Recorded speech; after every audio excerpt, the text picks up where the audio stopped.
কোচবিহার দক্ষিণ বিধানসভা কেন্দ্রের বিধায়ক নিখিল রঞ্জন দের তত্ত্বাবধানে অনুষ্ঠিত হলো বীরবল দিবস।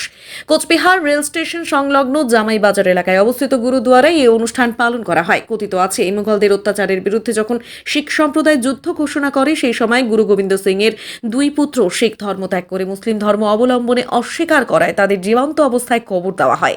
এই ঘটনার পরিপ্রেক্ষিতে সেই দিন থেকে শুরু করে প্রতি বছর এই বীরবল দিবস পালন করা হয়। এই দিন কোচবিহারেও এই দিবস পালন করা হলো। আজকে 26শে ডিসেম্বর, আর ভারতবর্ষের যশস্বী প্রধানমন্ত্রী মাননীয় নরেন্দ্র মোদী আজকের এই দিনটিকে বীর বালক দিবস হিসেবে পালন করবার জন্য বলেছেন।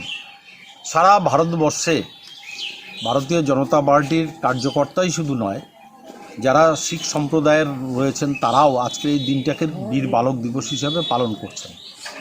তার কারণটা কি? কারণটা হচ্ছে যে মুঘল আমলে যখন ভারতবর্ষ একের পর এক মুঘলদের অত্যাচারে জর্জরিত, আর সেই সময় গুরু গোবিন্দ সিং, আমরা সকলে জানি শিখ সম্প্রদায়ের ধর্মগুরু গুরু গোবিন্দ সিং, তার 4টি সন্তান ছিল।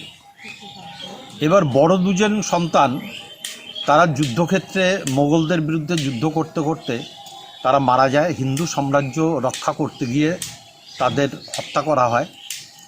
আর পরবর্তীকালে যে বাকি যে দুজন, জোরাবর সিং এবং ফতেহ সিং, যে দুটি বীর বালক ছিল, একজন 9 বছরের, একজন 7 বছরের, এই দুই বীর বালক আর তাদেরকে ইসলাম ধর্ম কবুল করবার জন্য আওরঙ্গজেব তাদের উপর জোর জবরদস্তি করে, কিন্তু তারা ইসলাম ধর্ম কবুল করার জন্য রাজি হয়নি।